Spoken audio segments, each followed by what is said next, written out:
नमस्कार, मैं दुष्यंत सिंह एक बार फिर से आप सभी लोगों का बहुत-बहुत स्वागत करता हूं और उम्मीद करता हूं आप सभी अच्छे होंगे, स्वस्थ होंगे। इसके साथ-साथ आपकी यूपीपीसीएस प्रीलिम्स की तैयारी भी बहुत ही बढ़िया तरीके से चल रही होगी। आप सभी जानते हैं कि हम 1991 से लेकर के 2022 तक के यूपीपीसीएस प्रीलिम्स के जितने भी पेपर हैं, उनको एक्सप्लेनेशन के साथ में इस चैनल के माध्यम से देख रहे हैं। इस क्रम में यह 5वां पेपर है। बीच में थोड़ा-सा डिस्टर्बेंस हुआ था, उससे आपको बिल्कुल भी परेशान होने की ज़रूरत नहीं है क्योंकि आज से आपको डेली बेसिस पर एक पेपर मैं आपको यहाँ पर प्रोवाइड कराने वाला हूँ और लगभग 30 पेपर हैं, लगभग 30 दिन में ये निपट जाएँगे, यानी पेपर से काफ़ी टाइम पहले आपका ये जो काम है, वो कंप्लीट हो जाएगा और इसको आपको बिल्कुल भी नज़रअंदाज नहीं करना है। ख़ास करके मैं बात करूँ प्रीवियस ईयर पेपर्स की, चाहे आप यहाँ से देखें या आपका कोई अदर सोर्स भी हो सकता है या आप मार्केट से खरीद करके ला सकते हैं। इसको किए बिना, इसको बहुत अच्छी तरीके से इस पर कमांड किए बिना आप प्रीलिम्स में न बैठें क्योंकि ये मेरी सलाह है, आप मानें या ना मानें, ये आपके ऊपर डिपेंड करता है। लेकिन आपको ये पता होना चाहिए और विशेष रूप से ऐसा व्यक्ति जो पहले से 1-2 बार इस एग्ज़ाम को दे रखा होगा, उसको ये पता होगा अच्छी तरीके से लगभग 40% से ज़्यादा प्रश्न सीधे या अप्रत्यक्ष रूप से प्रीवियस प्रीलिम्स में इन्हीं पेपर से पूछे जाते हैं। तो इस पर थोड़ा-सा आपको फ़ोकस करना है, ठीक है? बाकी बातें होती रहेंगी। चलिए स्टार्ट करते हैं। आज का पहला क्वेश्चन, सबसे पुराना वेद कौन-सा है? तो 4 वेद होते हैं अपने, आपको पता ही है और सबसे पुराना वेद होता है आपका ऋग्वेद, ठीक है? सबसे पुराना वेद कौन-सा है? ऋग्वेद। अब वेदों से जुड़ी हुई कुछ जो अतिरिक्त जानकारी है उसको देख लेते हैं। देखिए वेदों को क्या कहा जाता है? अपौरुषेय। वेदों को अपौरुषेय कहा जाता है। अपौरुषेय का मतलब क्या है? पुरुषों से इतर, मतलब जिसका पुरुषों से या मनुष्य से संबंध नहीं हो। ऐसा कहा जाता है जब हम वैदिक काल पढ़ते हैं तो उसमें ये पता चलता है कि वेदों की रचना देवताओं ने की थी, ऐसा इतिहास में हमको पढ़ने को मिलता है। तो इसी वजह से, क्योंकि इनका पुरुषों से संबंध नहीं है, पुरुषों ने इनको नहीं बनाया था, देवताओं के द्वारा इन वेदों की रचना की गई थी, इसी वजह से इनको अपौरुषेय कहा जाता है। ऋग्वेद, यजुर्वेद, सामवेद, ये 3 जो वेद हैं, ठीक है? ऋग्वेद, यजुर्वेद, सामवेद, इनको अगर कंबाइंड रूप से एक नाम दें तो इसको कहा जाता है त्रयी, ठीक है? तो आपसे पूछा जा सकता है कि त्रयी किसको कहा जाता है? तो ऋग्वेद, यजुर्वेद, सामवेद, इन तीनों वेदों को संयुक्त रूप से एक नाम हम देते हैं त्रयी, ठीक है? ऋग्वेद में 10 मंडल हैं, 1028 इसमें क्या है? सूक्त हैं। दूसरे मंडल से लेकर के 8वें मंडल को, ठीक है? मंडल नंबर सेकंड यहाँ से लेकर के 8वें मंडल को ऋषि मंडल कहा जाता है। ऋग्वेद की बात हम कर रहे हैं। ऋग्वेद के तीसरे मंडल में गायत्री मंत्र है। आपसे पूछा जाए गायत्री मंत्र कौन से मंडल में है? तीसरे मंडल में। और 9वां मंडल जो है वो सोम देवता को समर्पित है या सोम देवता से जुड़ी हुई चीजें इसमें बताई गई हैं। 10वां मंडल आता है। 10वें मंडल के पुरुष सूक्त में पहली बार 4 वर्णों का उल्लेख मिलता है। जो 4 वर्ण हमको देखने को मिलते हैं, ब्राह्मण, क्षत्रिय, वैश्य, शूद्र, ये जो है 10वें मंडल के पुरुष सूक्त में है, ठीक है? वेद के मुख्य भाग माने जाते हैं संहिता, ब्राह्मण, आरण्यक और उपनिषद। ये जो है वेदों के मुख्य भाग माने जाते हैं। सेकंड क्वेश्चन है, उड़ीसा में कोणार्क मंदिर का निर्माण किसने करवाया था? तो कोणार्क मंदिर का निर्माण करवाया था राजा नरसिंह देव प्रथम ने। राजा नरसिंह देव प्रथम ने। इससे जुड़ी हुई कुछ अतिरिक्त जानकारी, ये जो मंदिर था कोणार्क का, इस मंदिर का निर्माण हुआ था 8वीं से 13वीं सदी के बीच में। यह किस शैली में बना हुआ है? नागर शैली में निर्मित है। इसे गंग वंश के शासक नरसिंह देव प्रथम, यानी नरसिंह देव प्रथम ने इसको बनवाया था। लेकिन ये किस वंश से संबंधित थे? गंग वंश से संबंधित थे। इन्होंने इसका निर्माण कराया था। अब जो अन्य ऑप्शन दे रखे हैं उनसे जुड़ी हुई जानकारी भी देखते हैं। कृष्णदेव राय जो थे, इनका जो समय काल माना जाता है 1509 से लेकर के 1529 तक, और इनका जो राज्यकाल माना जाता है 1511 से 1533 ईस्वी तक। ये विजयनगर के सबसे ज़्यादा कीर्तिवान सम्राट थे और स्वयं जो कृष्णदेव राय थे, ये एक अच्छे कवि थे और कवियों के संरक्षक भी थे। तेलुगु भाषा में इनके द्वारा लिखा हुआ एक काव्य है अमुक्त माल्याद, ठीक है? ये साहित्य का एक रत्न माना जाता है। तेलुगु भाषा के 8 प्रसिद्ध कवि कृष्णदेव राय के दरबार में रहते थे, जिनको क्या कहा जाता था? अष्टदिग्गज, ठीक है? आपसे अगर पूछा जाए कि अष्टदिग्गज किससे संबंधित हैं, तो ये कृष्णदेव राय के शासनकाल से संबंधित हैं। स्वयं कृष्णदेव राय भी जो है आंध्र भोज के नाम से विख्यात थे। आपसे पूछा जाए कि आंध्र भोज किसको कहा जाता है, तो कृष्णदेव राय को कहा जाता है। अगला ऑप्शन था कुषाण वंश के जो शासक हैं कनिष्क से संबंधित था। तो कुषाण वंश का सबसे प्रतापी राजा था वो कनिष्क था। इसकी राजधानी थी पुरुषपुर, जिसको पेशावर कहा जाता है आधुनिक समय में। कुषाणों की द्वितीय राजधानी मथुरा थी। कनिष्क ने 78 ईस्वी में, जो कि इसके गद्दी पर बैठने का समय है, और इसी टाइम पर इसने एक संवत चलाया था जिसे शक संवत के नाम से जाना जाता है। और वर्तमान समय में जो इंडियन गवर्नमेंट है, भारत सरकार है, इसके द्वारा भी इसको प्रयोग में लाया जाता है। बौद्ध धर्म की चौथी बौद्ध संगीति कनिष्क के शासनकाल में हुई थी। कहाँ पे हुई थी सर? कुंडल वन में, जो कि कश्मीर में पड़ता है। और इसकी अध्यक्षता किसने की थी? प्रसिद्ध बौद्ध विद्वान वसुमित्र ने। कनिष्क जो थे बौद्ध धर्म के महायान संप्रदाय के अनुयायी थे। महायान हीनयान दो जो है संप्रदाय थे बौद्ध धर्म के, इसमें से महायान संप्रदाय के अनुयायी कौन थे? कनिष्क। कनिष्क का एक राज्य वैद्य था, आयुर्वेद का विख्यात विद्वान था जिसका नाम था चरक, ठीक है, जिसने किसकी रचना करी थी? चरक संहिता की, इसको आप याद रखेंगे। वसुमित्र, पार्श्व, नागार्जुन, महाचेत और संगरक्ष भी कनिष्क के दरबार की विभूति माने जाते थे, इनके दरबार को सुशोभित करते थे। इसके अलावा एक बहुत इंपॉर्टेंट फैक्ट कि गांधार शैली और मथुरा शैली का विकास किसके शासनकाल में हुआ? तो ये भी कनिष्क के शासनकाल में हुआ था। वातापी के चालुक्य वंश, ठीक है, चालुक्य वंश जो था वातापी का, ये वर्तमान समय में कर्नाटक में एक स्थान पड़ता है बादामी, इसी को पूर्व रूप में क्या कहा जाता था? वातापी कहा जाता था। तो पुलकेशन द्वितीय, जो कि इस क्वेश्चन का चौथा ऑप्शन है, पुलकेशन द्वितीय, ये वातापी के चालुक्य वंश के सबसे प्रसिद्ध शासक माने जाते हैं, ठीक है। अब मैंने यहाँ पर इतनी सारी एक्सप्लेनेशन दी है, इसी वजह से मैं कह रहा था क्वेश्चन के साथ साथ में आप इसकी व्याख्या को विशेष रूप से ध्यान में रखते चलें, क्योंकि मैं जितने भी ऑप्शंस यहाँ पर रहेंगे, कोई भी क्वेश्चन आपको बता रहा हूँ, इसके जितने भी ऑप्शन रहेंगे उन ऑप्शंस से जुड़ी हुई चीज़ें मैं आपको यहाँ पर ज़्यादा से ज़्यादा चीज़ें बताने का प्रयास करूँगा। क्योंकि यहाँ से जो प्रश्न पूछे जाते हैं तो या तो डायरेक्टली पूछ लिया जाता है, कोई क्वेश्चन ही यहाँ से उठा के रख दिया जाए, या इसके अलावा ऐसा होता है जो इसके ऑप्शंस दे रखे होते हैं उनसे प्रत्यक्ष या प्रत्यक्ष रूप से क्वेश्चंस जो हैं डायरेक्ट यूपीपीसीएस प्रीलिम्स में पूछ लिए जाते हैं। इसलिए हमको जो प्रीवियस ईयर पेपर हैं यूपीपीसीएस प्रीलिम्स के, उनको बिल्कुल भी नज़रअंदाज नहीं करना है। निम्न में से किसने नालंदा विश्वविद्यालय का भ्रमण किया और वहां पर अध्ययन किया? तो वेइनसांग जो था, ये जो है नालंदा विश्वविद्यालय का इसने भ्रमण किया था, इसके अलावा उसने वहां पर अध्ययन भी किया था, पढ़ाई भी की थी। अब इससे जुड़ी हुई जानकारी देखते हैं। वेइनसांग जो था ये चीन का यात्री था और भारत में आया था किसके शासनकाल में? हर्ष के शासनकाल में। चीन से ये चला था 629 ईस्वी में और 645 ईस्वी तक ये भारत में रहा। इसने नालंदा यूनिवर्सिटी में 18 महीनों तक अध्ययन किया था और इससे जुड़ा हुआ जो प्रश्न पूछा जाता है वो ये पूछा जाता है कि वेइनसांग ने जब नालंदा यूनिवर्सिटी में अध्ययन किया तो उस टाइम पर वहाँ के जो कुलपति थे वो कौन थे? तो शीलभद्र जो थे वो नालंदा विश्वविद्यालय के कुलपति थे।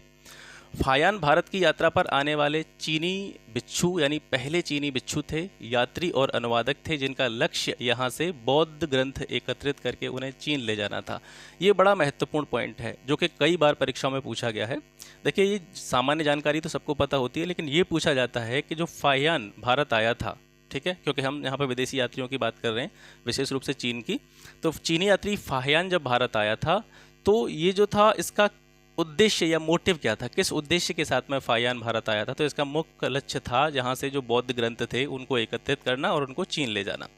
चंद्रगुप्त द्वितीय के शासनकाल के दौरान 5वीं शताब्दी की शुरुआत में इसने भारत का दौरा किया था। इसके बाद में अगला है सिंधु घाटी सभ्यता का कौन सा स्थान भारत में स्थित है? तो यहाँ से देखेंगे हड़प्पा, मोहनजोदड़ो, ये तो जो है आपका पाकिस्तान वाले क्षेत्र में पड़ते हैं। लोथल जो है गुजरात वाले हिस्से में पड़ता है, तो ये सही ऑप्शन है इसका। अब इससे जुड़ी हुई अतिरिक्त जानकारी देखते हैं। हड़प्पा जो है आपका वर्तमान में रावी नदी के बाएं तट पर पाकिस्तान के पंजाब प्रांत के मांटगोमरी जिले में है हड़प्पा, ठीक है। खोज इसकी गई थी 1921 में जॉन मार्शल की अध्यक्षता में, किसके द्वारा? दयाराम साहनी के द्वारा। मोहनजोदड़ो को मृतकों का टीला भी कहा जाता है। ये पाकिस्तान के सिंध प्रांत के लरकाना जिले में सिंधु नदी के दाएं किनारे पर स्थित है। इसकी खोज 1932 में की गई थी, किसके द्वारा? राखलदास बनर्जी के द्वारा। लोथल की बात करते हैं तो ये अहमदाबाद जिले में खंबात की खाड़ी में भोगवा नदी के किनारे, ये नदियों का नाम विशेष रूप से आप याद रखें। लोथल अहमदाबाद जिले में खंबात की खाड़ी में भोगवा नदी किनारे स्थित है। इसकी खोज 1954 में हुई थी SR राव के द्वारा। हर्ष के समय की सूचनाएं किसकी पुस्तकों में निहित हैं? तो इनमें से कोई भी ऑप्शन सही नहीं है, न तो हरिशेन, न कल्लण, न कालिदास, ठीक है। हर्ष के दरबारी कवि जो थे वो थे बाणभट्ट और मयूर। बाणभट्ट के द्वारा हर्ष चरित की रचना की गई थी जिसमें हर्ष के काल की घटनाएं देखने को मिलती हैं। हरिशेन और कालिदास ये गुप्त काल के साहित्यकार हैं। हरिशेन और कालिदास किस काल से संबंधित हैं? ये गुप्त काल से संबंधित हैं। और कल्हड़ की बात करें तो कल्हड़ कश्मीरी शासक जयसिंह के दरबारी कवि थे। इन्होंने एक प्रसिद्ध ग्रंथ राज तरंगिणी की रचना की जिसमें कश्मीर के राजवंश की विस्तृत रूप से आपको जानकारी देखने को मिलती है। निम्न में से कौन चोल प्रशासन की विशेषता थी?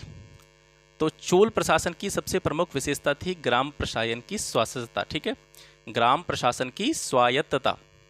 जिस तरीके से आप यहाँ पर देखते हैं ना, स्वायत्तता मतलब स्वायत्त संस्थाएं वर्तमान में जैसे आपकी ग्राम पंचायत, नगर पंचायत, ये जो है स्वायत्त संस्थाएं हैं। इसी तरीके से चोल प्रशासन में ग्राम प्रशासन की जो स्वायत्तता एक प्रमुख रूप से विशेषता के रूप में जानी जाती है। अब यहाँ से कुछ जुड़ी हुई अतिरिक्त जानकारी देखते हैं। दक्षिण भारत में पल्लव शासन के अधीन ही ग्राम प्रशासन की स्वायत्तता विकसित होने लगी थी। चोल काल में इसका थोड़ा सा और विकास होता है और नाडु संस्था का विकास होता है। चोल साम्राज्य के अंतर्गत इन इकाइयों को केंद्र व्यवस्था के अंतर्गत संगठित स्वरूप प्रदान हुआ था। अगर जैसे देखा जाए तो अगर जैसे हम ऑर्डर में रखें चोल काल में, तो सबसे ऊपर राष्ट्र होता था, ठीक है, राजा जिस पर शासन करता था वो पूरा राष्ट्र आ जाता था। राष्ट्र के बाद में मंगलम, ठीक है, इससे छोटी इकाई था, मंगलम को प्रांत कहा जाता था। इसके बाद में इससे छोटी इकाई होती थी वलनाडु, इसके बाद में आता था नाडु, इसके बाद में कोटम, और सबसे अंत में होता था आपका उर, जिसको गांव कहा जाता था। ग्राम प्रशासन के संचालन का विवरण उत्तर मेरूर के दो अभिलेखों 1919 ईस्वी का अभिलेख, 1921 ईस्वी का अभिलेख, इन दोनों अभिलेखों में जो है क्या मिलता है, ग्राम सभा के संचालन का विवरण मिलता है। महाराणा रणजीत सिंह के राज्य की राजधानी कौन सी थी? लाहौर जो है सर इसकी राजधानी थी। मैं आपको यहाँ पर डायरेक्टली आंसर क्यों बता रहा हूँ, आप देखिए इसका एक साइकोलॉजिकल प्रभाव होता है, और ये मेरा पर्सनल जो है एक्सपीरियंस है। आपका आप सोच कुछ भी हो सकती है, आपके विचार कुछ भी हो सकते हैं, क्योंकि हमारा दिमाग जो है काम करता है। मैं बार बार इस चीज़ को कहता हूँ, हमारा दिमाग किस तरीके से काम करता है। आपने कोई प्रश्न पढ़ा और उस प्रश्न का उत्तर आपने पढ़ा है, तो जब भी आप एग्ज़ाम देने बैठते हैं तो सबसे पहले आपके दिमाग में वही ऑप्शन स्टक करता है जो आपने कभी सुना होगा, ठीक है। एक साइकोलॉजिकल वे है ये, इसको समझने का प्रयास कीजिए। जब भी हम कोई ऑब्जेक्टिव पेपर सॉल्व करने बैठते हैं तो सबसे पहले आपके दिमाग में वही, यानी आपकी नज़रें जो हैं उसी ऑप्शन पर सबसे पहले जाती हैं जो आपने कभी न कभी पढ़ा होगा। तो इस वजह से इस ऑप्शन को जो मैं बोल रहा हूँ डायरेक्टली, ये आपको दिमाग में रखना है। या अगर आप सुन भी लेंगे इसको, केवल आपके कानों से ये आवाज़ जो है आपके अंदर तक जाएगी, तो जिस दिन आप पेपर देने बैठेंगे तो डायरेक्टली आपकी नज़रें उसी ऑप्शन पर जाके टिक जाएंगी जो आपने कभी सुना होगा। और ये हमारे पहचानने का यही, इस पर ही थोड़ा सा हमको ध्यान देने की आवश्यकता होती है। क्योंकि आपने देखा होगा जब भी हम पेपर सॉल्व करते हैं तो सबसे पहले हमारी नज़र एक ऑप्शन पर जाती है, और उसके बाद में अगर हम थोड़ा सा भी अतिरिक्त सोचते हैं, दिमाग थोड़ा सा भी लगा देते हैं, तो क्या होता है, फिर हम कंफ्यूज हो जाते हैं। फिर हम ये सोचते हैं कि ये गलत है, नहीं यार ये सही हो सकता है, ये सही हो सकता है। अगर आप डायरेक्टली पहली नज़र आपकी जिस ऑप्शन पर जा रही है उसको बिना देखे आंख बंद करे उसको लगा दीजिए, 99% केसेस में वो ऑप्शन जो है आपका सही निकलेगा, ठीक है। तो एक ही उत्तर मैं आपको बता रहा हूँ ताकि इसका एक साइकोलॉजिकल इफेक्ट आपके ऊपर पड़े और डायरेक्टली आप उस ऑप्शन को टिक कर पाएँ। तो यहाँ पर जो है हम पढ़ रहे हैं महाराणा रणजीत सिंह के राज्य की राजधानी लाहौर हो गई, और इसके बाद में इससे जुड़ी हुई कुछ जानकारी देखते हैं।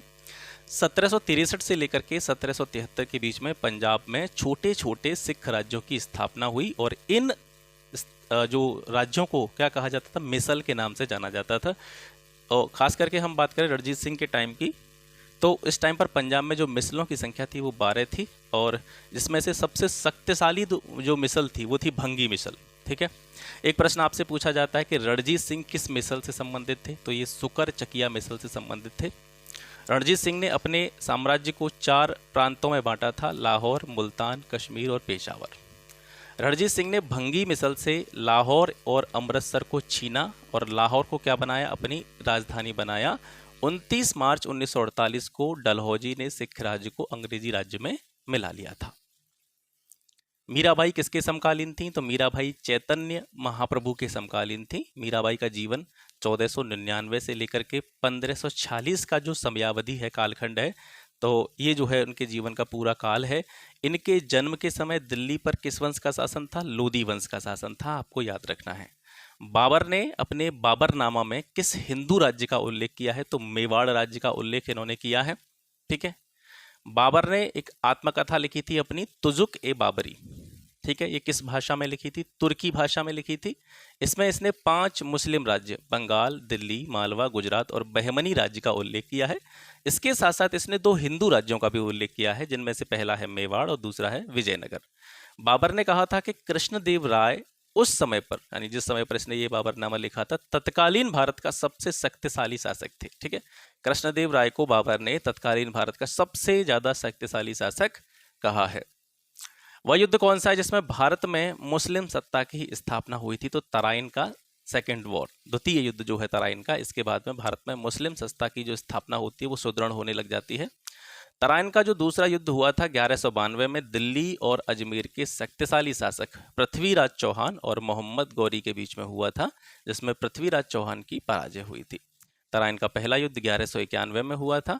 भारत में मुस्लिम संस्था का जो संस्थापक माना जाता है वो मोहम्मद गौरी को माना जाता है।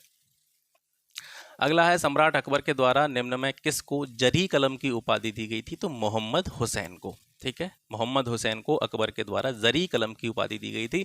इसके अलावा अब्दुल समद नाम का एक चित्रकार था, उसको अकबर ने श्री कलम की उपाधि दी थी। मुगल कालीन भारत में राज्य की आय का सबसे प्रमुख स्रोत क्या था? तो भू राजस्व था। दक्षिण में बहमनी राज्य का संस्थापक कौन था? हसन गंगू। ठीक है, बहमनी राज्य की स्थापना हसन गंगू ने करी थी। दक्षिण में बहमनी राज्य की स्थापना 1346-47 ईस्वी में जफर खान ने की, जिसने अलाउद्दीन हसन बहमन शाह की उपाधि धारण की। जफर यानी जिस हसन गंगू की बात यहाँ पे हो रही है उसको जफर खां भी कहा जाता है। इसके अलावा उसका एक और अन्य नाम है अलाउद्दीन हसन बहमन शाह, ये एक उपाधि के रूप में इसने ग्रहण किया। ये जो जफर खां था इसका उत्थान यानी इसका एक जो प्रोग्रेस हुई थी वो गंगू नामक ब्राह्मण की सेवा में रहते हुए हुई थी, इसीलिए इसको हसन गंगू के नाम से जाना जाता है। अष्टप्रधान जो मंत्रिमंडल था किसके राज्य प्रबंध में सहायता करता था? तो अष्टप्रधान शिवाजी के राज्य से संबंधित है। अष्टप्रधान के बारे में एक्सप्लेनेशन मैंने यहाँ पर इसलिए नहीं दी है क्योंकि मैं पिछले पेपर्स में इसके बारे में बता चुका हूँ। अमीर खुसरो किसका दरबारी कवि था? ये मोहम्मद बिन तुगलक का दरबारी कवि था। इनसे जुड़ी हुई कुछ अन्य जानकारी देखते हैं। अमीर खुसरो, इनका जो समयकाल माना जाता है 1325 से लेकर के 1253 से लेकर के 1325 तक। इनका जन्म हुआ था पटियाली नामक स्थान पर जो कि एटा जिले में यूपी में पड़ता है। अपने जीवन काल में दिल्ली में उन्होंने कई सुल्तानों का शासन देखा था और इनकी जो प्रमुख रचनाएं हैं वो हैं खजाइन उल फतूह, या इसका दूसरा नाम भी है तारीख ए इलाही। इसके अलावा नूह सिपिहर, आशिका और तुगलकनामा, इतनी रचनाएं अमीर खुसरो के द्वारा लिखी गई हैं। यूँ तो बहुत सारी रचनाएं लिखी गई हैं लेकिन जो प्रमुख हैं ये अक्सर करके परीक्षा में पूछी जाती हैं, इनको आप देख सकते हैं। तुगलकनामा में गयासुद्दीन तुगलक की खुसरो शाह के विरुद्ध विजय का वर्णन किया गया है। कर्नाटक युद्ध किन किन के बीच लड़ा गया? तो ये अंग्रेज और फ्रांसीसियों के बीच में लड़ा गया। अंग्रेज और फ्रांसीसी के बीच भारत पर अपने अधिकार को लेकर के 3 कर्नाटक युद्ध लड़े गए। पहला कर्नाटक युद्ध था 1746-48 के टाइम पर ही लड़ा गया और इसका जो प्रमुख बिंदु था या जिस मुद्दे को लेकर के ये लड़ा गया था तो ऑस्ट्रिया के उत्तराधिकार के प्रश्न पर यह लड़ा गया था। दूसरा कर्नाटक युद्ध जो था 1749 से 54, स्थानीय समस्याएं थी इसका कारण। ठीक है, तीसरा कर्नाटक युद्ध था 1756 से 63 और ये जो था युद्ध यूरोप में जो सप्तवर्षीय युद्ध हुआ था उस युद्ध का विस्तार के रूप में इसको जाना जाता है। अब ये तीनों युद्ध जो थे, जो महत्वपूर्ण पॉइंट है यहाँ पे वो क्या है कि तीनों कर्नाटक युद्धों की जो समाप्ति हुई थी वो एक एक संधि के द्वारा हुई थी। वो संधियां कौन कौन सी थी? तो पहला युद्ध कर्नाटक का था वो एक्स ला सैपेल की संधि हुई थी, उसके द्वारा इसको समाप्त किया गया। दूसरा युद्ध पांडिचेरी की संधि से समाप्त हुआ 1755 में और तीसरे युद्ध के बाद में पेरिस की संधि हुई थी 1765 में। ये याद आप यहाँ से रखना है। कौन मध्यकालीन भारत के यशस्वी विधिवेत्ता थे, कानून निर्माता थे? तो विज्ञानेश्वर।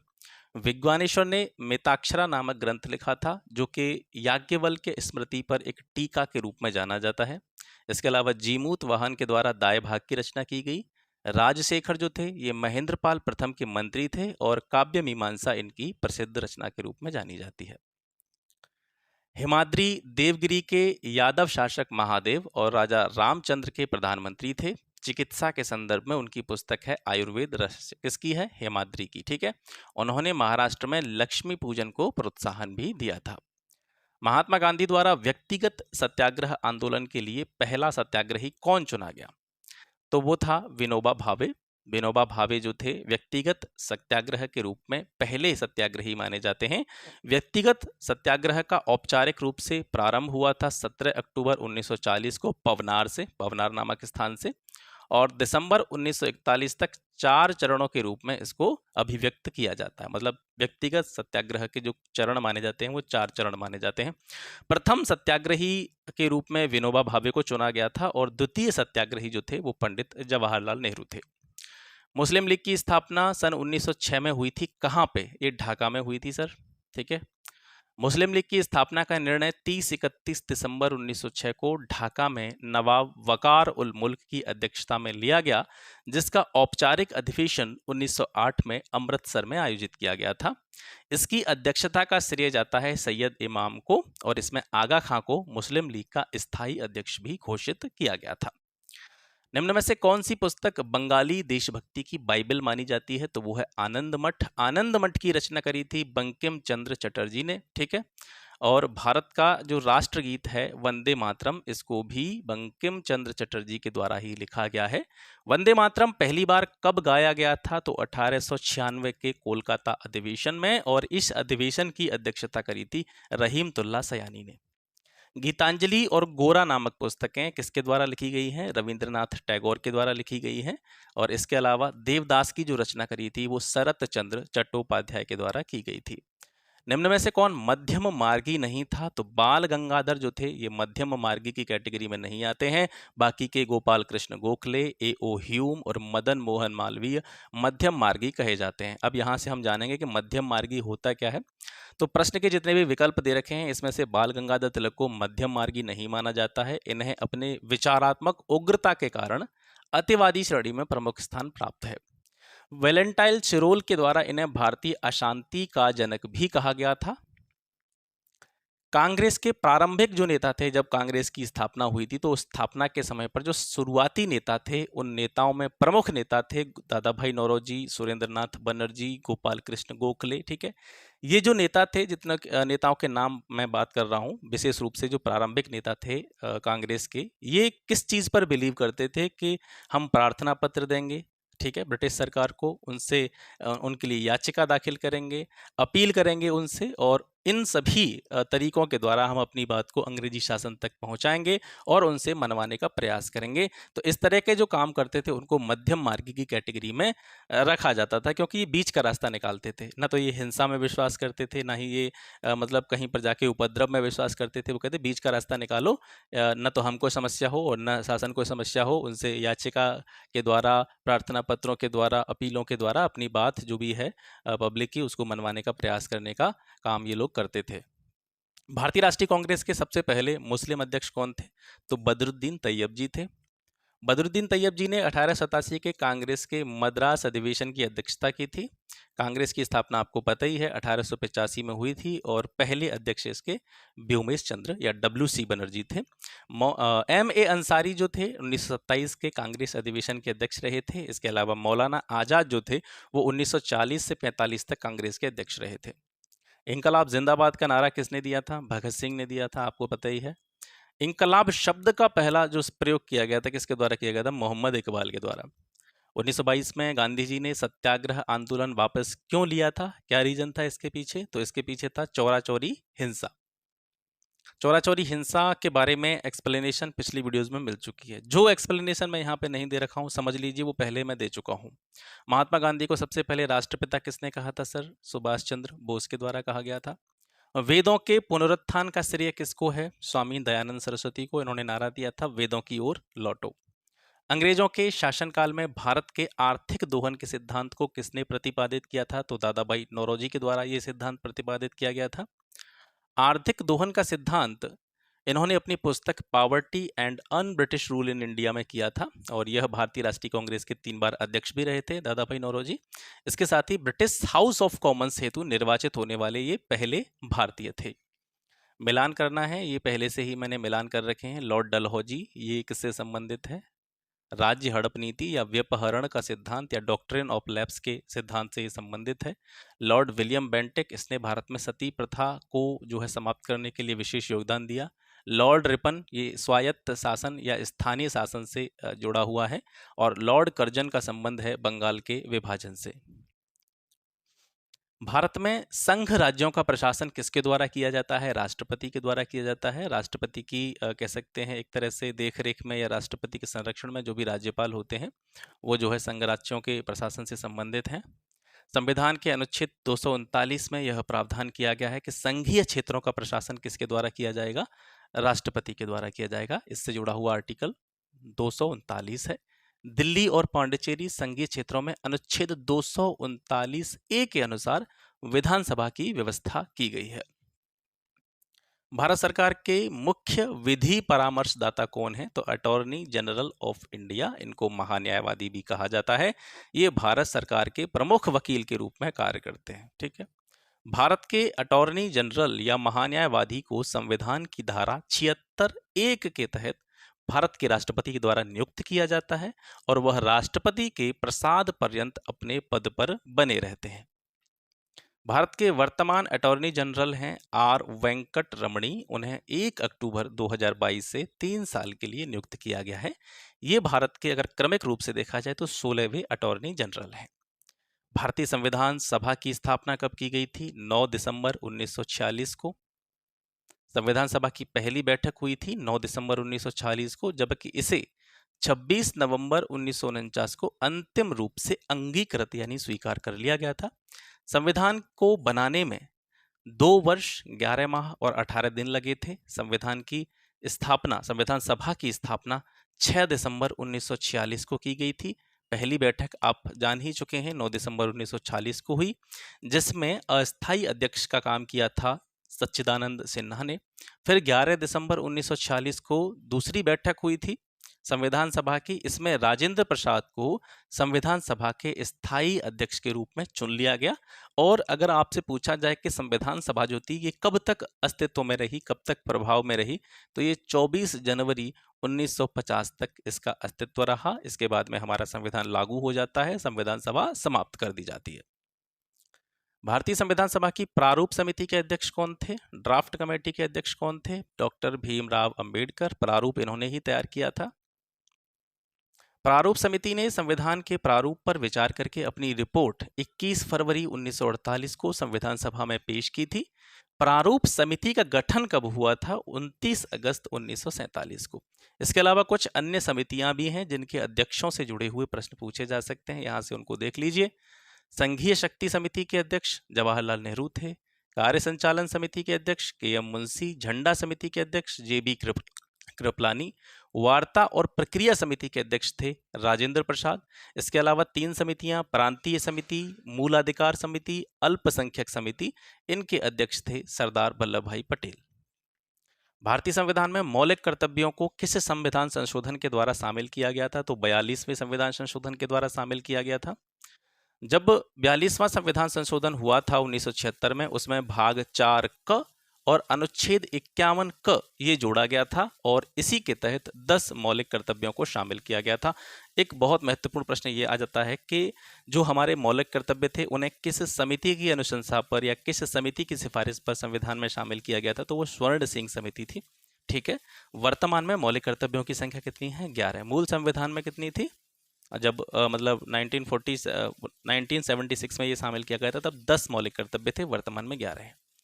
एक वर्ष में कम से कम कितनी बार संसद की बैठक होना आवश्यक है? तो 2 बार। ठीक है। और ये बहुत ज़रूरी है कि 2 सत्र जो होते हैं संसद के या 2 बैठकें होती हैं उनके बीच में 6 महीने से ज़्यादा का डिफरेंस नहीं होना चाहिए। भारतीय संविधान ने अवशिष्ट अधिकारों को किसको दिया है? अवशिष्ट अधिकारों को किसको प्रदान किया गया है? केंद्र सरकार को, संघीय सरकार को दिया गया है। अब आपको यहाँ से पता होना चाहिए कि अवशिष्ट अधिकार कौन से होते हैं। देखिए, संविधान की 7वीं अनुसूची के अंतर्गत 3 सूचियां दी गई हैं, एक केंद्र सूची, एक राज्य सूची, एक समवर्ती सूची। और ऐसे विषय या ऐसे मामले जो इन तीनों सूचियों में नहीं आते हैं, अतिरिक्त होते हैं, इनके अलावा जो मामले होते हैं वो अवशिष्ट अधिकार या अवशिष्ट मामलों के अंतर्गत आते हैं और इन पर कानून या विधि बनाने का जो निर्माण है, अधिकार है, वो केंद्र सरकार को दिया गया है। ठीक है। यानी अवशिष्ट शक्तियां प्राय उन शक्तियों को समाहित किया जाता है इनके अंतर्गत जिनका उल्लेख संविधान की 7वीं अनुसूची के अंतर्गत जो 3 सूचियां दे रखी हैं, संघ, राज्य और समवर्ती, उन सूचियों में जब इनका जो है कोई भी ऐसे मामले हैं, कोई भी ऐसे अधिकार हैं जो इन 3 सूची के अंतर्गत नहीं आते हैं, तो वो अवशिष्ट अधिकारों के अंतर्गत माने जाते हैं। भारत के संविधान में अवशिष्ट शक्तियों का प्रावधान किया गया है अनुच्छेद 248 में। यहाँ से ये आपको याद रखना है। भारत में वह मंत्री जो संसद के दोनों सदनों में से किसी सदन का भी सदस्य नहीं है, उसे मंत्री के पद से मुक्त हो जाना पड़ता है 6 महीने बाद। ठीक है। उसकी अवधि कितनी होती है? 6 महीने होती है। किस राज्य का लोकसभा और राज्यसभा में सबसे ज्यादा प्रतिनिधित्व है? तो उत्तर प्रदेश है। उत्तर प्रदेश में लोकसभा की सीटें 80 हैं, राज्यसभा की सीटें कितनी हैं? 31 हैं। बाकी के अदर ऑप्शंस को देखें तो मध्य प्रदेश में लोकसभा की 29 सीटें हैं, राज्यसभा की 11 सीटें हैं और महाराष्ट्र में लोकसभा की सीटों की संख्या है आपकी 48 और राज्यसभा में 29 है। आंध्र प्रदेश के विभाजन के बाद में तेलंगाना के कुल लोकसभा सीटों की संख्या 17, राज्यसभा सीटों की संख्या 7 है। और वहीं आंध्र प्रदेश की बात की जाए तो इसमें 25 लोकसभा सीटें हैं और 11 राज्यसभा सीटें हैं। निम्न कथनों पर विचार कीजिए और अंत में दिए गए कूट से सही उत्तर का चयन कीजिए। पहला कथन है आपका कि भारत के संविधान में एक संघीय प्रणाली का प्रावधान है और कारण है कि उसने एक बहुत शक्तिशाली केंद्र की रचना करी है। तो देखिए, संघीय प्रणाली भारत में है, ये सही है बिल्कुल। और इसके अलावा हमारा केंद्र शक्तिशाली भी है, ये भी सही है। लेकिन इस कारण का कथन से संबंध नहीं है, ठीक है। तो जो है दोनों ए और आर सही है, लेकिन ए का सही स्पष्टीकरण आर नहीं है। निम्न में से कौन सी शीत समुद्री धारा है, ठंडी समुद्री धारा है? तो हम्बोल्ट धारा है। ये हम्बोस्ट यहाँ पे गलत टाइप हो गया, हम्बोल्ट धारा इसको कहते हैं, ठीक है। ये ठंडी समुद्री धारा है। हम्बोल्ट धारा या पेरू की धारा जो है ये शीत महासागरीय धारा है, जिसका प्रभाव प्रशांत महासागर में दक्षिण अमेरिका के पश्चिमी तट के सहारे दक्षिण से उत्तर की ओर पाया जाता है। इसके अतिरिक्त ब्राजील या गल्फ स्ट्रीम जो है ये अटलांटिक महासागर की गर्म धारा है तथा क्यूरोशियो जो है ये प्रशांत महासागर की गर्म धारा है। भारत का सबसे महत्वपूर्ण खनिज युक्त रॉक तंत्र कौन सा है? तो धारवाड़ तंत्र जो है भारत का सबसे महत्वपूर्ण खनिज तंत्र है। धारवाड़ जो नाम है ये कर्नाटक के धारवाड़ जिले के नाम पर किया गया है। इस सेल समूह में ग्रेनाइट, ड्यूनाइट, मस्कोबाइट और बेराइट इस प्रकार के जो खनिज हैं वो अधिक मात्रा में पाए जाते हैं।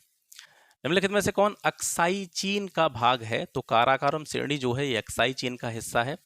अक्साई चीन काराकोरम श्रेणी के भाग के रूप में जाना जाता है। भारत में इसी सामरिक रूप में महत्वपूर्ण भाग का 1947 के युद्ध के समय पाकिस्तान ने हस्तांतरण कर दिया था चीन को, जो कि एक विवाद का मुख्य बिंदु है। इसका क्षेत्रफल लगभग 5182 वर्ग किलोमीटर है। सूचियों का सुमेल करना है आपको, पहले से ही सुमेल है। भाखड़ा नागल जो परियोजना है ये सतलज नदी पर है। हीराकुंड परियोजना ये आपकी महानदी पर है। इडुक्की परियोजना ये पेरियार नदी और नागार्जुन सागर परियोजना कृष्णा नदी पर है, ठीक है। उच्चतम लवणता कहाँ पाई जाती है? तो सबसे ज्यादा लवणता पाई जाती है लेक वॉन झील, जो कि आपकी कहाँ पे है? टर्की में है, ठीक है। टर्की की लेक वॉन झील में सबसे ज्यादा लवणता पाई जाती है, जिसका प्रतिशत है 338, ठीक है। मर्त सागर या डेड सी जिसको कहते हैं उसकी लवणता 238% है और ग्रेट साल्ट लेक की लवणता 220% है। अगर आपसे पूछा जाए महासागर में औसत लवणता कितनी होती है? 35% होती है। टर्की की वॉन झील विश्व में सर्वाधिक खारे पानी की झील है। लाल सागर में 37 से 41% तक लवणता पाई जाती है। भूगोल के सारे प्रश्न आपको एनसीईआरटी से ही मिलेंगे, ठीक है। देश और राजधानी है, इनका सुमेलित करना है। ब्राजील जो है, ब्राजील की राजधानी ब्राजीलिया है। क्यूबा की राजधानी हवाना है। केनिया की राजधानी नैरोबी है और जाम्बिया की राजधानी आपकी लुसाका है। सबसे ज़्यादा सघन खेती कहाँ पर की जाती है इसमें से देखेंगे तो इंडोनेशिया में। हालांकि भारत में भी सघन खेती की जाती है, जहाँ पर जनसंख्या का दबाव कम हो और भूमि की जो कह सकते हैं जोतों का आकार कम हो या भूमि कम हो और पॉपुलेशन ज़्यादा हो, तो वहाँ पर जो खेती है वो सघन खेती मानी जाती है। हालांकि भारत में भी जो है सघन खेती की जाती है, लेकिन चारों ऑप्शंस में से सबसे ज़्यादा सघन खेती की बात की जाए तो वो इंडोनेशिया में की जाती है। संसार की सबसे महत्वपूर्ण जहाजी नहर कौन सी है? तो स्वेज नहर है, ठीक है। इसके अलावा अन्य नहरें भी दे रखी हैं, उनसे जुड़े हुए बिंदु यहाँ पे हम देखेंगे। जैसे कील नहर है, ये जर्मनी में है। ये उत्तरी सागर को बाल्टिक सागर से जोड़ती है, बहुत इंपॉर्टेंट पॉइंट है। पनामा नहर जो है ये मानव निर्मित एक जलमार्ग या जलयान नहर है, जो कि पनामा में स्थित है और ये प्रशांत महासागर और अटलांटिक महासागर को जोड़ने का काम करती है। सू नहर ये कई बार पूछा गया है, उत्तरी अमेरिका में सुपीरियर झील को ह्यूरन झील से मिलाती है। सुपीरियर झील को ह्यूरन झील से जोड़ने का काम करती है सू नहर। स्वेज नहर भूमध्य सागर को लाल सागर के माध्यम से हिंद महासागर से जोड़ती है। यूरोप और एशिया के बीच की दूरी को कम करके आर्थिक रूप से यह महत्वपूर्ण बनाने का काम करती है। स्वेज नहर का निर्माण कार्य फ्रेंच इंजीनियर एफ.डी. लेसेप्स के निर्देशन में 1869 में पूरा हुआ था। भारत की इकोनॉमी कैसी है सर? विकासशील है। 8वीं योजना में जीडीपी की वृद्धि दर कितने प्रतिशत प्रति वर्ष निर्धारित की गई थी? तो 5.6%। जब 8वां 5 ईयर प्लान आया था तो उस योजना में जीडीपी की वृद्धि दर जो थी वो 5.6% निर्धारित की गई थी, जबकि इसकी वास्तविक वृद्धि 6.8% रही थी। 12वीं पंचवर्षीय योजना में जीडीपी दर 9% निर्धारित की गई थी। इसके बाद में योजना बनाने की जो प्रक्रिया थी वो समाप्त कर दी गई है। भारत की राष्ट्रीय आय किसके द्वारा अनुमानित की जाती है? तो केंद्रीय सांख्यिकी संगठन CSO के द्वारा। सार्वजनिक वितरण प्रणाली PDS, पब्लिक डिस्ट्रीब्यूशन सिस्टम, अनाज पर कीमत बढ़ाने का इसका उद्देश्य क्या है? जो सार्वजनिक वितरण प्रणाली होती है उसमें अनाज की कीमतों को क्यों बढ़ाया जाता है? क्योंकि इसका कारण होता है इस योजना में जो सब्सिडी है उसका भार कम हो सके, उसके लिए जो है सार्वजनिक वितरण प्रणाली में अनाज की कीमत को बढ़ाया जाता है। भारत में केंद्र सरकार की कर आय के दो सबसे बड़े स्रोत क्या हैं? तो वो है केंद्रीय उत्पाद कर व तट कर। ये जो है, आप यहाँ से कंफ्यूज मत होइएगा, ये प्रश्न जब जिस टाइम पे पूछा गया था तो उस टाइम पर केंद्रीय उत्पाद कर और तट कर जो है केंद्र सरकार की आय के दो सबसे बड़े स्रोत थे टैक्स के रूप में अगर बात की जाए। वर्तमान में बात की जाएगी तो सरकार को निगम कर और आयकर से जो है सबसे ज्यादा महत्वपूर्ण राशि जो है कर के रूप में प्राप्त होती है। केंद्र और राज्यों के बीच में वित्तीय या फिस्कल मामले जो होते हैं, विवाद जो होते हैं, उनके निपटारे के लिए मुख्य एजेंसी कौन सी है? तो सुप्रीम कोर्ट है। ठीक है। भारतीय रुपए को परिवर्तनीय कब बनाया गया? चालू खाते में अगस्त 1994 में। 1992 में रुपए को चालू खाते में आंशिक रूप से परिवर्तनीय बनाया गया था, जिसे 1994 में पूरी तरह परिवर्तनीय कर दिया गया। SS तारापुर समिति जो है उसकी SS तारापुर की अध्यक्षता में जो है तारापुर समिति का गठन किया गया था, और ये किससे रिलेटेड है? पूंजी खाते में रुपए की परिवर्तनीयता से। निम्न में से कौन सा कर खरीदारों के लिए प्रत्यक्ष रूप से वस्तुओं के मूल्यों की वृद्धि नहीं करता? तो आयकर, हम जो भी इनकम टैक्स पे करते हैं वो कितना भी उसमें वृद्धि हो जाए उसका वस्तुओं के मूल्य पर कोई प्रभाव नहीं पड़ता। ठीक है। निम्न में से कौन मुद्रास्फीति से सबसे ज्यादा लाभ उठाता है? तो वो ऋणी है, यानी जो कर्जदार होता है उसको मुद्रास्फीति से सबसे ज्यादा बेनिफिट होता है। यहाँ पर कुछ अतिरिक्त जानकारी देखते हैं। वस्तुओं और सेवाओं की कीमत बढ़ना तथा मुद्रा का मूल्य कम हो जाना, इस सिचुएशन को मुद्रास्फीति या इन्फ्लेशन के नाम से जाना जाता है। मुद्रास्फीति कुछ हद तक इसको सकारात्मक रूप में हम देखते हैं, क्योंकि मुद्रास्फीति से उत्पादकों को लाभ होता है और निवेश में, इन्वेस्टमेंट में क्या होती है? वृद्धि होती है। निवेश में वृद्धि जब होगी तो रोजगार के नए अवसर जो है वो सृजित होते हैं। मुद्रास्फीति की गणना जो की जाती है प्रत्येक महीने करी जाती है। मुद्रास्फीति में कीमतों की तुलना पिछले वर्ष के कीमतों से की जाती है। जैसे उदाहरण के लिए जनवरी 2021 में किसी वस्तु की कीमत 100 रुपये थी और जनवरी 2022 में उसी वस्तु की कीमत 110 रुपये हो गई है। इसका अर्थ यह है कि मुद्रास्फीति की जो दर है वो 10% बढ़ गई है। ठीक है। नाफेड किससे संबंधित है? तो ये कृषि मार्केटिंग से, एग्रीकल्चर मार्केटिंग, एग्रीकल्चर विपणन से जुड़ी हुई है। नाफेड की स्थापना 1958 में कृषि उत्पादों तथा वन उत्पादों के देश भर में विपणन के लिए की गई थी। इसका जो हेड ऑफिस है दिल्ली में है। इसके 4 क्षेत्रीय कार्यालय दिल्ली, मुंबई, चेन्नई, कोलकाता में है। 2008 में इसे नेशनल स्पॉट एक्सचेंज की स्थापना करी थी। नाफेड के द्वारा नेशनल स्पॉट एक्सचेंज की स्थापना की गई थी।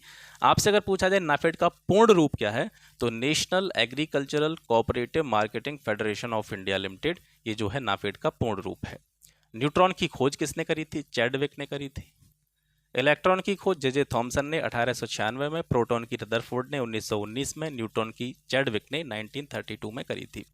गैस इंजन की खोज किसने की थी? तो चार्ल्स ने करी थी। ठीक है। इसके अलावा जो अन्य वैज्ञानिक दे रखे हैं, डेवी ने सेफ्टी लैंप, रोडोल्फ ने डीजल इंजन का आविष्कार किया और डेमलर के द्वारा 1876 में कार्बोरेटर की खोज की गई थी, कार्ब्यूरेटर जो होता है। ठीक है। वायुमंडल की आपेक्षिक आर्द्रता किसके द्वारा मापी जाती है? हाइग्रोमीटर के द्वारा। इसके अलावा अन्य जो आपके जो दे रखे हैं यंत्र, उनके द्वारा देखेंगे तो द्रवों में सापेक्षिक घनत्व हाइड्रोमीटर के द्वारा, दूध की शुद्धता को मापते हैं लैक्टोमीटर के द्वारा, और पोटेंशियोमीटर के द्वारा किसी भी प्रत्यावर्ती या जो दिष्ट धारा परिपथ होता है उसके विभिन्न बिंदुओं के बीच में विभवांतर का मापन किया जाता है। जब किसी बोतल में पानी भरा जाता है और उसे जमने दिया जाता है तो बोतल टूट जाती है। क्यों? क्योंकि पानी का एक गुण है कि पानी जमने पर क्या करता है? फैलता है। ठीक है। इसी वजह से बोतल जो है फूट जाती है। दृष्टिपटल या जिसको रेटिना कहते हैं, इस पर जो चित्र बनता है वो कैसा होता है? तो रेटिना पर बनने वाला चित्र हमेशा वस्तु से छोटा होगा और उल्टा होगा। ठीक है। मनुष्य आर्द्रता या गर्मी से परेशानी का अनुभव करता है। इसका कारण क्या है? क्योंकि जब भी आर्द्रता की स्थिति होती है तो पसीना आता है हमको, और आर्द्रता के कारण वह पसीना वाष्पित नहीं होता, मतलब पसीना सूखता नहीं है। इसी वजह से मनुष्य को ज़्यादा गर्मी और परेशानी का अनुभव होता है। पोलियो का टीका सबसे पहले किसने तैयार किया था? जोन्स साल्क ने। ठीक है। अब यहाँ से जुड़ी हुई अतिरिक्त जानकारी देखते हैं। टीके का सबसे पहले विकास जॉन ई साल्क ने किया, जबकि सेविन ने 1957 में इंजेक्टेबल पोलियो प्रतिरक्षण को मुख के माध्यम से लेने में बदल दिया। यानी जॉन साल्क ने जब टीके का आविष्कार किया था पोलियो के का, तब इसको मुंह से नहीं लिया जाता। जैसे ड्रॉप देखते हैं ना, आप ड्रॉप के माध्यम से उसको हम लेते हैं, तो उसको पहले ड्रॉप के माध्यम से नहीं लिया जाता था, वो इंजेक्टेबल था, इंजेक्शन के थ्रू उसको दिया जाता था। लेकिन सेविन ने 1957 में इसको बदल करके मुख से माध्यम से लेने में इसको चेंज कर दिया था। इसके अतिरिक्त लुई पाश्चर ने 1807 में रेबीज के टीके का विकास किया, और पॉल एहरलिच ने 1885 में सीरम विज्ञान या सीरोलॉजी के क्षेत्र में अपना कॉन्ट्रीब्यूशन दिया था। प्रेशर कुकर के अंतर्गत जो उच्चतम ताप निर्भर होता है वो किसके ऊपर डिपेंड करता है? तो प्रेशर कुकर में जितना भी टेम्परेचर होगा वो किसके ऊपर डिपेंड करेगा कि ऊपर वाले छेद का क्षेत्रफल कितना है, या उस पर दूसरी चीज़ जो होती है वो है कि उस पर कितना भार रखा गया। यानी जो सीटी जब कुकर की आती है तो कुकर के ऊपर जो उठने वाला, जहाँ से वो ऊपर वाला पोर्शन है जो उसका उठ जाता है, तो उसमें कितना वजन है ये इस पर चीज़ डिपेंड करती है। दूसरा, उस क्षेत्र जिस छिद्र से जो है वाष्प निकलती है उसका क्षेत्रफल कितना है, ये दोनों चीज़ों पर जो है उसका जो टेम्परेचर है वो डिपेंड करता है।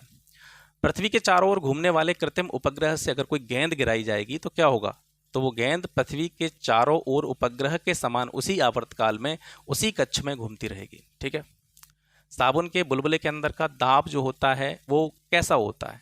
तो साबुन के बुलबुले के अंदर जो दाब होता है वो वायुमंडलीय दाब का आधा होता है। धूप के चश्मे की पावर कितनी होती है? 0 डायोप्टर। ठीक है। मृग तृष्णा या मरीचिका जिसको कहा जाता है, ये किसका उदाहरण है? ये पूर्ण आंतरिक परावर्तन का उदाहरण है सर। ठीक है। इसके अलावा अन्य उदाहरण पूर्ण आंतरिक परावर्तन के जो अक्सर पूछ लिए जाते हैं वो है हीरे का चमकना, ये भी पूर्ण आंतरिक परावर्तन के द्वारा होता है। कांच में पड़ी दरारों का चमकना, ये भी पूर्ण आंतरिक परावर्तन का उदाहरण है। जल में रखी कांच की परख नली का चमकना, या रेगिस्तान और ठंडे देशों में जो मरीचिका दृष्टि भ्रम की स्थिति उत्पन्न होती है, ये भी पूर्ण आंतरिक परावर्तन के कारण होती है। खतरे के संकेतों के लिए हमेशा लाल प्रकाश का प्रयोग क्यों किया जाता है? क्योंकि लाल प्रकाश का जो प्रकीर्णन होता है वो सबसे कम होता है।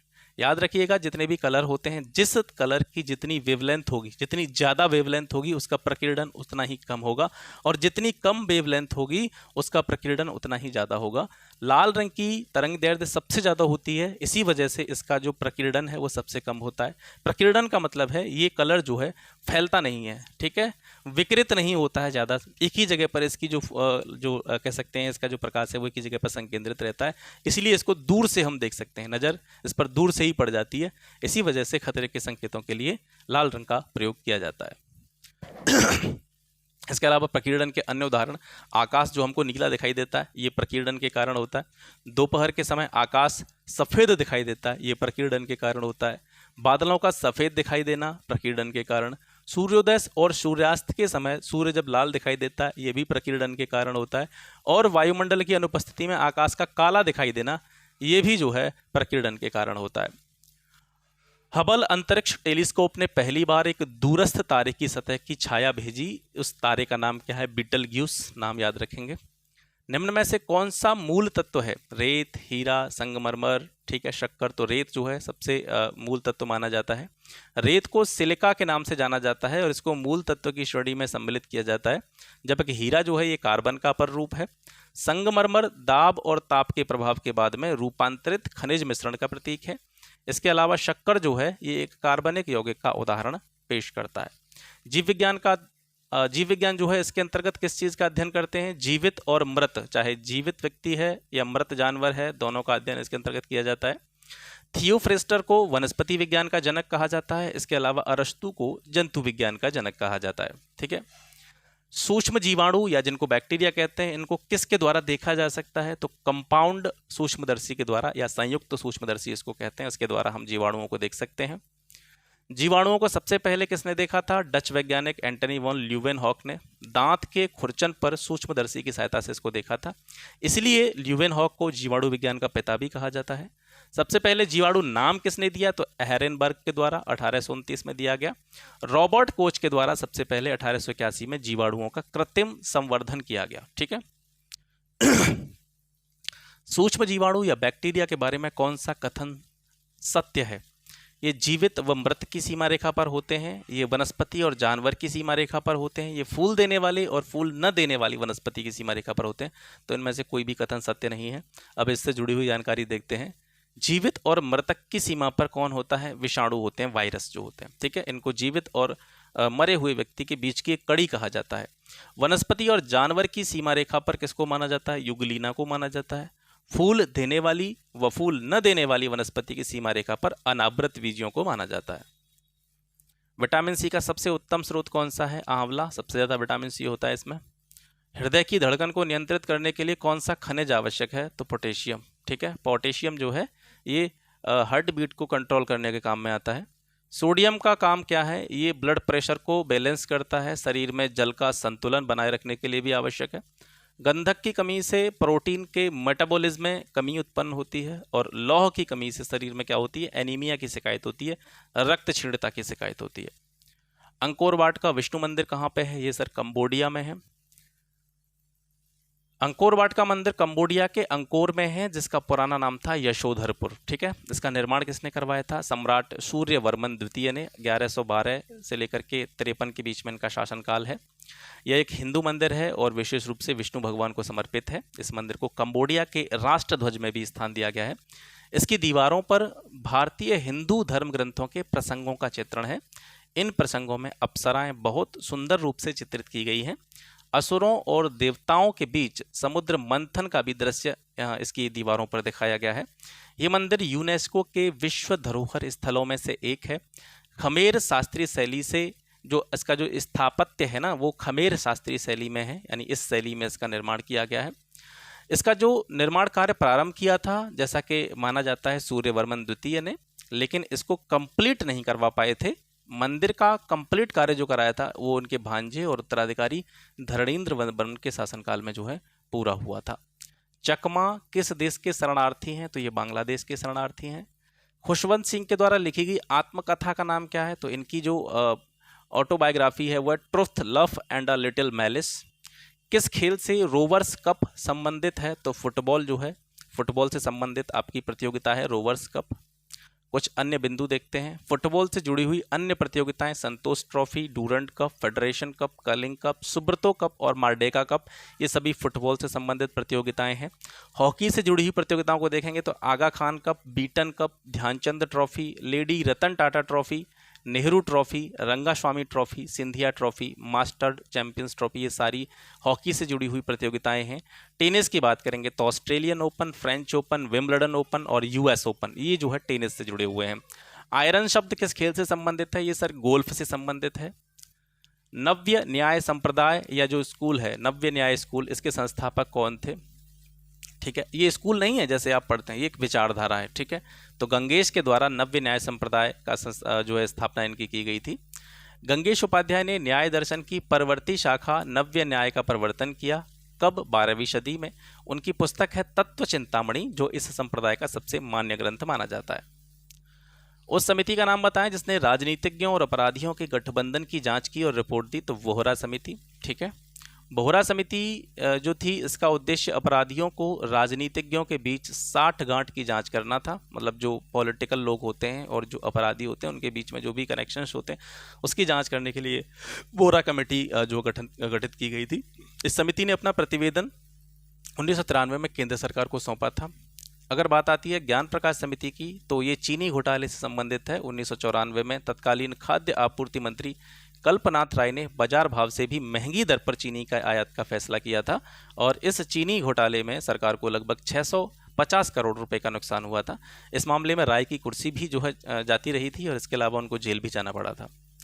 गोस्वामी समिति का गठन 1990 में किया गया था। इस समिति ने भारत में होने वाले चुनावों के संबंध में कई महत्वपूर्ण सुझाव और सिफारिशें पेश की थी।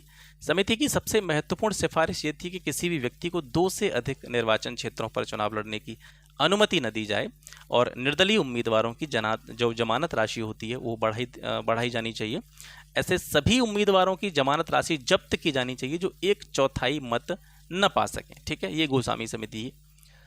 इसके बाद में एक राजमन्नार समिति थी। इसका गठन केंद्र और राज्यों के बीच जो विवाद होते हैं उनको सुलझाने के लिए 1970 में किया गया था।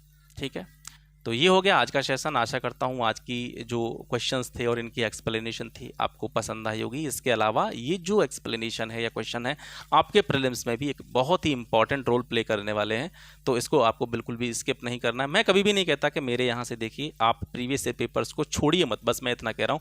आप जहाँ से भी देखना चाहते हैं, आप यहाँ से देखना चाहते हैं, कोई अदर सोर्सेज आपकी हैं वहाँ से देखना चाहते हैं, आप मार्केट से खरीद करके खुद उनकी एक्सप्लेनेशन जो है देखना चाहते हैं, तो वो आप अपने आप भी कर सकते हैं। बस फ़र्क इतना है कि ये जो एक्सप्लेनेशन मैं इसकी दे रहा हूँ, किताबों में इतनी एक्सप्लेनेशन नहीं मिलती है। इसको मैं अलग अलग स्थानों से ढूंढ ढांड करके आपके लिए लेकर के आता हूँ। निश्चित रूप से ये आपके लिए बेनिफिशियल रहेगी, आपके साथ साथ मेरे लिए भी बेनिफिशियल रहेगी। ठीक है, तो इसी तरह की वीडियोस जो है लगातार आपको यहाँ से मिलती रहेंगी। बाकी आप चाहें तो इस चैनल को सपोर्ट कर सकते हैं अगर आपको ये चीज़ें अच्छी लगती हैं, और आपकी तैयारी में अगर ये 1%, 2%, 10%, 5% थोड़ा सा भी अगर कंट्रीब्यूशन करती हैं तो आप इस चैनल को सपोर्ट कर सकते हैं। और बाकी अगर आप सपोर्ट नहीं करेंगे तब भी मैं इसी तरह की वीडियोस आपके लिए बनाता रहूँगा। बाकी आज के लिए बस इतना ही, मिलते हैं आपसे फिर एक नेक्स्ट वीडियो में एक नए टॉपिक के साथ में। तब तक के लिए नमस्कार, जय हिंद।